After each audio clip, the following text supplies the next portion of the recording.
পৃষ্ঠা ৭০ এবং ৭১। ৬.৩ খালি ঘর সম্বলিত গাণিতিক বাক্য। আমরা গাণিতিক বাক্যের মধ্যে মাঝে মাঝে কি দেখতে পাই? এরকম ফাঁকা ঘর বা খালি ঘর দেখতে পাই। এই সব খালি ঘরে একটা সংখ্যা বসে, সেটা কিন্তু দেওয়া থাকে না। এই অজানা সংখ্যাটা আমাদের বের করতে হয়। তাহলে এখানে বলছে চলো খালি ঘর যুক্ত গাণিতিক বাক্য তৈরি করি ও সমাধান করি। এখানে একটা উদাহরণ দেখাচ্ছে যে মুক্তার কাছে কিছু এবং অপুর কাছে ৬টি লজেন্স আছে। তাহলে মুক্তার কাছে কয়টি সেটা কিন্তু বলেনি, বলছে যে কিছু লজেন্স আছে, আর অপুর কাছে আছে ৬টা। তাহলে অপুরটা বলে দিয়েছে, মুক্তারটা বলে দেয়নি। তাহলে এই দুইজনের কাছে মোট 18টি লজেন্স আছে। তার মানে আমরা কিন্তু এখানে মুক্তার এটাকে যদি আমরা খালি ঘর ধরি, তাহলে খালি ঘর যোগ ৬ সমান 18, এই বাক্যটা আমরা লিখতে পারি। এই যে গাণিতিক বাক্যটি হবে খালি ঘর প্লাস ৬ সমান 18। তাহলে এখানে আমাদের এই খালি ঘরে যদি আমরা ইচ্ছামতো মান বসাই, তাহলে আমরা দেখতে পাই যে এখানে 18 হবে কিনা। যদি আমরা এখানে 0 বসাই, তাহলে 0-র সাথে 6 যোগ করলে 18 হয় না। যদি আমরা এখানে 1 বসাই, তাহলে 1 যোগ 6, তাহলে 18 হচ্ছে না। এইরকম করে এখানে কত বসালে 18 হবে সেইটা আমাদের বের করতে হবে। এই জন্য এখানে একটা টেকনিক আমরা অবলম্বন করব। সেটা হলো কি, সেটা দেখব যে এটা যোগ বিয়োগ গুণ না ভাগ, কি অঙ্ক এটা। তো এখানে একটা যোগ অঙ্ক দিয়েছে, তাহলে আমরা অবশ্যই এই কথা জানি যে যোগ ফলটা হয় সবচেয়ে বড়, মানে এখানে 18ই সবচেয়ে বড় হবে, আর এই দুটার সংখ্যা এই 18-র চেয়ে ছোট হবে। তাহলে অবশ্যই এখানে এই শূন্যস্থানে একটা ছোট সংখ্যা বসবে। তার মানে আমাদের 18 থেকে 6 বিয়োগ করলেই কিন্তু আমরা এই ফাঁকা ঘরের যে সংখ্যাটা হবে সেটা আমরা পেয়ে যাব। তাহলে দেখো এখানে 18 থেকে যদি আমরা 6 বাদ দিই, তাহলে হচ্ছে আমাদের 12। তো এখানে দেখো যদি আমরা 12 বসাই, তাহলে 12-র সাথে 6 যোগ করলে 18 হচ্ছে। এই টেকনিকটা আমরা অবলম্বন করতে পারি। এখানে এই সমস্যার সমাধানটা দেখো আরেকভাবে দিয়েছে যে গাণিতিক বাক্যটা হবে খালি ঘর প্লাস 6 সমান 18। এখন এখানে বলছে যে আমরা এই খালি ঘরে বিভিন্ন সংখ্যা বসিয়ে দেখি 18 হয় কিনা। দেখো এখানে 10 বসিয়েছে, 10 আর যোগ করলে 6 যোগ করলে কিন্তু 16 হচ্ছে, 18 হচ্ছে না। তাহলে এটা ক্রস, এটা বাদ। 11 বসালে তাহলে 11 আর 6 হচ্ছে কত? 17। এটাও কিন্তু আমাদের 18 হচ্ছে না, তার মানে এটাও বাদ। এখানে যদি আমরা 11-র জায়গায় যদি 12 বসাই, তাহলে 12 যোগ 6, 12 6 18। হ্যাঁ, এটা কিন্তু আমাদের মিলে গেছে, তার মানে এটাই ঠিক। এছাড়া যদি আরও আমরা করতে থাকি, তাহলে সেগুলো কিন্তু সবগুলো কি হবে? ভুল হবে, কারণ আমরা সঠিকটা পেয়ে গেছি। তাহলে আমাদের এই শূন্যস্থানে বা ফাঁকা ঘরে বা এই অজানা সংখ্যাটা হলো 12। তাহলে এই ফাঁকা ঘরে হবে 12। এইভাবে কিন্তু করা যায়। আচ্ছা, আবার যোগ বিয়োগের সম্পর্ক নির্ণয় করেও আমরা এটা সমাধান করতে পারি। আচ্ছা, এখানে আমাদের কি বলেছে যে আমাদের এই ফাঁকা ঘর সমান এই 18 বিয়োগ 6 12। এটা কিভাবে হলো? ওই যে এর আগে আমরা বললাম যে যোগ অঙ্কের যোগফলটা সবচেয়ে বড় হয় আর বাকি দুটা ছোট হয়। তার মানে এই 6 এবং এই ঘরে যে সংখ্যাটা হবে এই দুটা এই যোগফলের চেয়ে ছোট। তাহলে অবশ্যই এই ফাঁকা ঘরে যদি ছোট সংখ্যা বসে, তাহলে এই দুটো আমাদের বিয়োগ করলেই ছোট হয়ে যাবে। এই জন্য আমরা 18 থেকে 6 বিয়োগ করে 12 বের করলাম। এটা হলো সবচেয়ে সহজ একটা পদ্ধতি। এসব ক্ষেত্রে কিন্তু আমরা এই সহজ পদ্ধতিটা অবলম্বন করতে পারি। তোমার কাছে 21টি বড়ই ছিল, বড়ই ফল ছিল 21টা, যা থেকে কিছু বড়ই তোমার বন্ধুরা খেয়ে ফেলেছে। কয়টা খেয়ে ফেলেছে তুমি জানো না, কিন্তু পরে গুণে দেখলে যে তোমার কাছে আর মাত্র 14টা আছে। তাহলে কয়টা খেয়েছিল এইটা আমরা কি করব? অজানা সংখ্যা, এটাকে আমরা শূন্যস্থান বা ফাঁকা ঘর হিসেবে ধরে নিব, নিয়ে একটা কি করব? গাণিতিক বাক্য লিখব। তাহলে আমরা গাণিতিক বাক্য হবে 21টা ছিল সেখান থেকে মাইনাস হয়ে গেল বা বিয়োগ হয়ে গেল এই অজানা সংখ্যাটা, হয়ে আমাদের সমান সমান থাকলো কত? 14টা।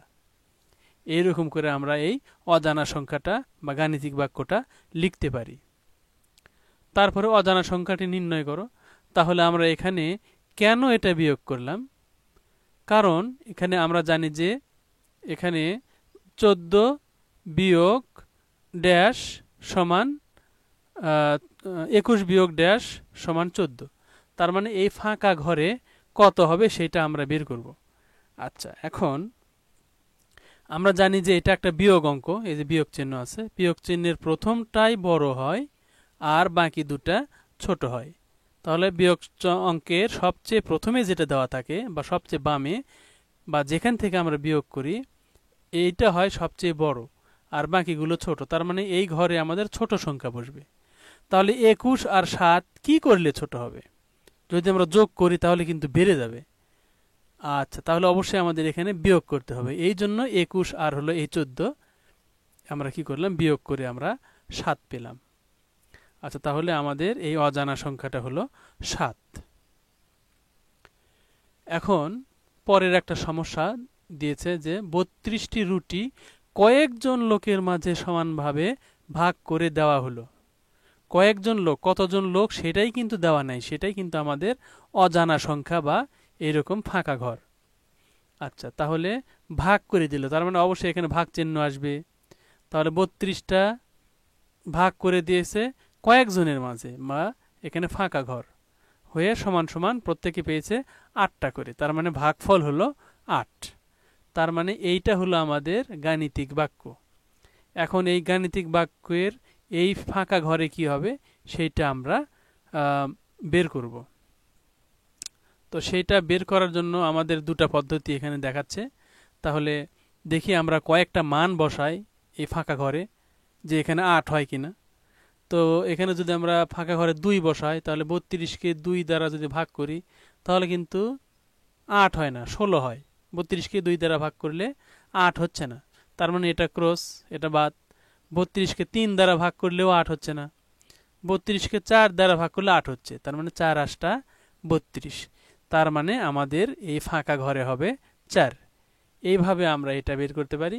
অথবা এর আগে বলেছিলাম যে এটা কি অঙ্ক সেটা আমরা আগে দেখব। এটা গুণ অঙ্ক, তাহলে অবশ্যই গুণ অঙ্কের শেষেরটা অর্থাৎ গুণফলটা সবচেয়ে বড় হয় আর বাকিগুলো ছোট। তার মানে এই শূন্যস্থানেও ছোট একটা সংখ্যা বসবে।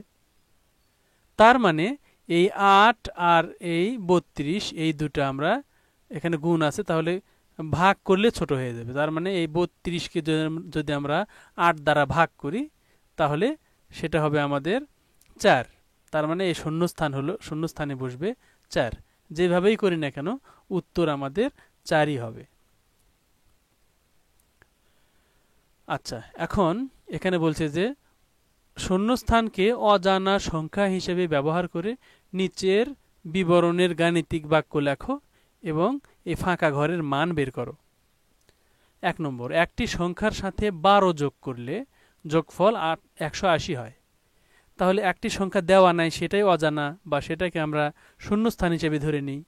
তাহলে গাণিতিক বাক্যটি হবে এই শূন্যস্থান যোগ 12 সমান 180, যোগফল 180, তার মানে সমান সমান 180। তার মানে এটাই হলো আমাদের গাণিতিক বাক্য।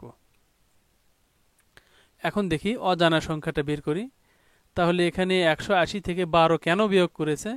কারণ আমরা জানি যে এই অজানা সংখ্যা মানে গাণিতিক বাক্য এটা একটা এখানে যোগ আছে। এই যোগ থাকার কারণে আমরা জানি যে এই যোগফলটা হয় সবচেয়ে বড়, আর এই বাকি এই দুটা সংখ্যা মানে এই 12 এবং এই ঘরে যে সংখ্যাটা হবে এই দুটা সংখ্যা এই 180-র চেয়ে ছোট হবে। তাহলে অবশ্যই আমাদের যদি ছোট বের করতে হয় তাহলে আমাদের এই দুটা সংখ্যা আমাদের বিয়োগ করলেই হয়ে যাবে। তাহলে এই জন্য আমরা এখানে বিয়োগ করে 168 পেয়েছি। আচ্ছা, এরপরে আমরা কিন্তু একটা খেয়াল করে দেখতে পারি যে আমরা যদি এখানে 168 বসাই, তার সাথে 12 যোগ করে 180 হয় কিনা। যদি হয় তাহলে বুঝতে হবে আমাদের অঙ্ক ভুল হয়নি, একদম সঠিক হয়েছে। আর যদি এই মান যদি এখানে বসে যদি আমরা এটা ভেরিফাই করে দেখি যে আমাদের এখানে 180 হয় না, তার মানে আমাদের উত্তর অবশ্যই ভুল গেছে। আমাদের আরও চেষ্টা করে বের করতে হবে। আচ্ছা, এখন 2 নাম্বার দেখো।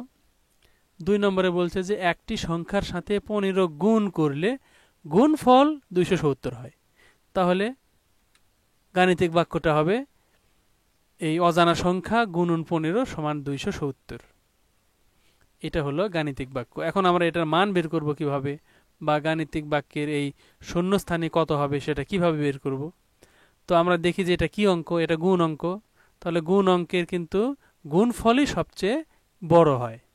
এই দুটা গুণ করলে যেটা হবে সেটা হলো সবচেয়ে বড় হবে। তাহলে এই বাকি দুটা হবে ছোট। তাহলে এখানে ছোট সংখ্যা বের করব কিভাবে? 15 দ্বারা এই যদি আমরা এই 270কে ভাগ করি তাহলেই কিন্তু এটা ছোট একটা সংখ্যা পেয়ে যাব। তাহলে অজানা সংখ্যাটি হবে 270 ভাগ 15। তাহলে 15 দ্বারা 270কে ভাগ করলে হচ্ছে আমাদের 18। তার মানে এই ফাঁকা জায়গায় হবে 18। Subscribe our channel, like, comment and share.